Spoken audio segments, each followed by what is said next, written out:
Hello friends, welcome to அன்புடன் என் சமையல். இன்றைக்கி நம்ம வெயில் காலத்துக்கு ஏற்ற மாதிரி சூப்பரான பாதாம் குல்ஃபி செய்ய போகிறோம். அது எப்படி செய்யலான்னு பார்க்கலாம். இப்போ வாங்க நம்ம வீடியோக்குள்ளே போகலாம்.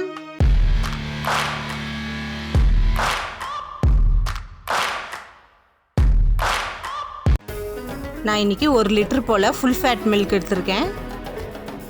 இதை நம்ம ஒரு பேனில் சேர்த்துக்கலாம். அடுப்பை ஆன் பண்ணாதீங்க. இப்போது இது கூட நம்ம 2 ஸ்பூன் போல் கார்ன்ஃப்ளவர் மாவை கொஞ்சம் பால் சேர்த்து கட்டி இல்லாமல் ஃபஸ்ட்டு கரைச்சி எடுத்துக்கலாம். இப்போ இந்த பாலோட நம்ம இந்த கார்ன்ஃப்ளவர் மிக்சரையும் சேர்த்துடலாம். நல்லா மிக்ஸ் பண்ணி விட்டுட்டு அதுக்கப்புறம் அடுப்பை ஆன் பண்ணுங்க. இப்போ பால் நல்லா பொங்கிடுச்சு. நான் 1/2 கப் போல் சர்க்கரை சேர்த்துக்கிறேன். 1 லிட்டர் பாலுக்கு 1/2 கப் சர்க்கரை கரெக்டாக இருக்கும். இதில் ஒரு 30 போல் பாதாம் பருப்பை மிக்சியில் நல்லா பொடி பண்ணி இதில் சேர்த்துக்கிறேன். கட்டி இல்லாமல் நல்லா கிளறி விட்டுக்கோங்க.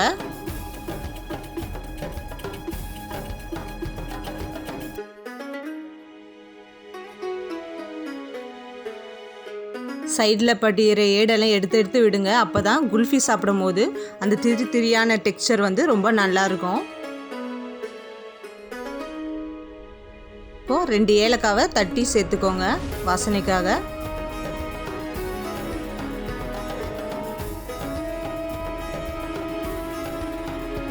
இது கூட நான் கொஞ்சம் போல் ஃபுட் கலர் சேர்த்துக்கிறேன், எல்லோ ஃபுட் கலர். இது ஆப்ஷனல் தான், உங்களுக்கு தேவைன்னா சேர்த்துக்கோங்க, இல்லைன்னா விட்டுருங்க. இதை நம்ம நல்லா மிக்ஸ் பண்ணிக்கலாம். 1 லிட்டர் பால் 1/2 லிட்டர் ஆகிற மாதிரி கொஞ்சம் திக்காகணும்.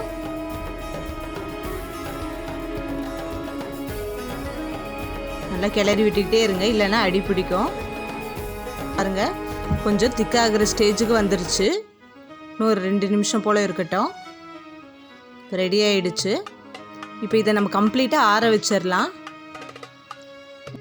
நம்ம கையில் எடுத்து பார்த்தா கொஞ்சம் க்ரீமியாக இருக்கணும். இப்போ நான் இதை ஒரு குல்ஃபி மோட்டில் சேர்த்துக்கிறேன்.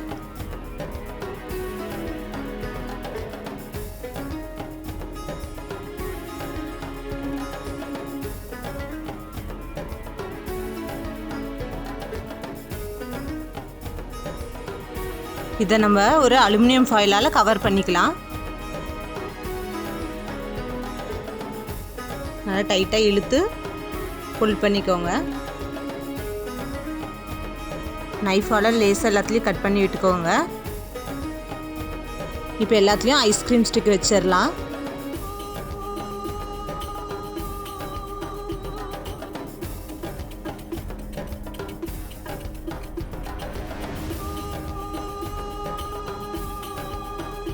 இப்போ எல்லாத்தையும் வச்சாச்சு. இப்போது குல்ஃபி மோல்டு இல்லாதவங்க பார்த்தீங்கன்னா இது மாதிரி பேப்பர் கப் இருந்ததுன்னா நீங்கள் பேப்பர் கப் கூட யூஸ் பண்ணிக்கலாம். அப்படி இல்லைன்னா நம்ம வீட்டில் காஃபி குடிக்கிற கிளாஸ் இருந்துச்சுன்னா அது கூட யூஸ் பண்ணிக்கலாம். இப்போ நான் இதுலேயும் ஃபில் பண்ணி காட்டுறேன்.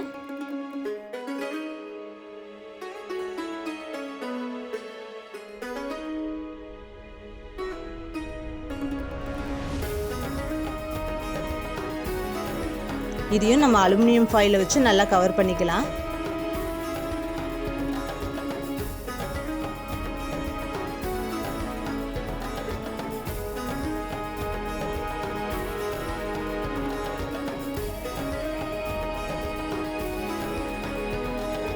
நல்லா லைட்டாக கொஞ்சம் கட் பண்ணி விட்டுட்டு இதுலேயும் ஐஸ்கிரீம் ஸ்டிக் வச்சுக்கோங்க.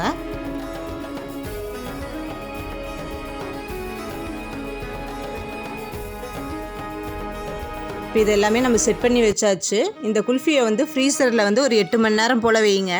அப்படி இல்லைன்னா ஒரு ஓவர் நைட் விட்டுருங்க. அப்போ தான் அது நல்லா செட் ஆகும். இப்போ நான் இதை ஃப்ரீசரில் வச்சிடுறேன்.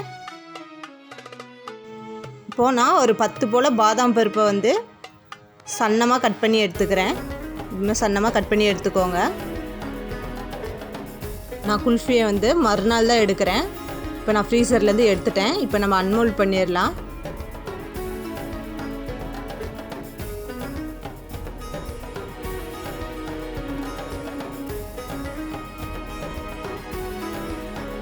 ஒரு பவுலில் தண்ணியை வச்சுட்டு கீழே அடிப்பக்கத்தை தண்ணியில் காட்டுங்க. அப்போ தான் ஐஸ் கரெக்டாக பர்ஃபெக்டான ஷேப்பில் வரும்.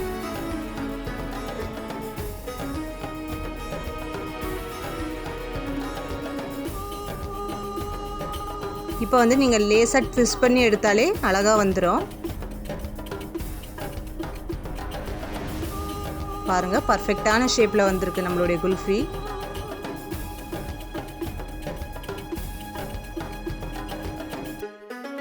இப்போ நம்ம கிளாஸில் ஊற்றி வச்சுருந்தோம்ல, அதையும் நம்ம அன்மோல்ட் பண்ணிடலாம்.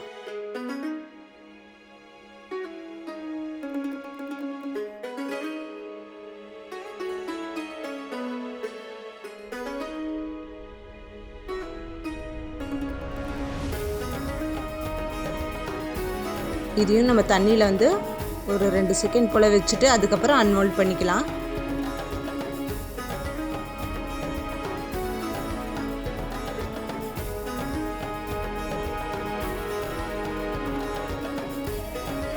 பாருங்க, கரெக்டான ஷேப்பில் செமையாக சூப்பராக வந்திருக்கு.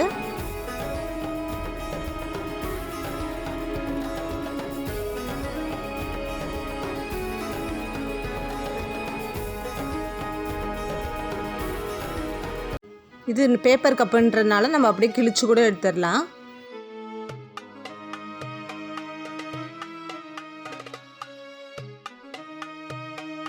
வெயிலுக்கு ஏற்ற மாதிரி நல்லா குளுகுளுன்ட்டு நம்மளுடைய குல்ஃபி ஐஸ் வந்து ரெடி ஆகிடுச்சு. இது மேலே வந்து நம்ம வந்து அப்படியே சாப்பிட்னாலும் சாப்பிட்லாம், அப்படி இல்லைன்னா மேலே வந்து நம்ம சாப் பண்ணி வச்சுருந்தோம்ல பாதாம், அதை வச்சு மேலே கொஞ்சம் டெக்கரேஷன் பண்ணிக்கோங்க.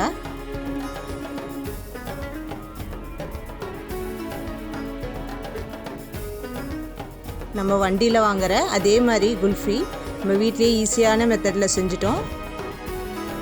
இந்த சம்மருக்கு உங்கள் வீட்டு குட்டீஸுக்கு இதே மாதிரி குல்ஃபி செஞ்சு கொடுத்து பாருங்கள், ரொம்ப விரும்பி சாப்பிடுவாங்க.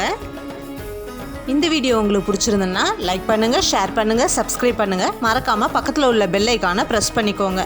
அப்போ தான் நான் போடுற வீடியோஸ் உங்களுக்கு உடனே நோட்டிஃபிகேஷனாக வரும்.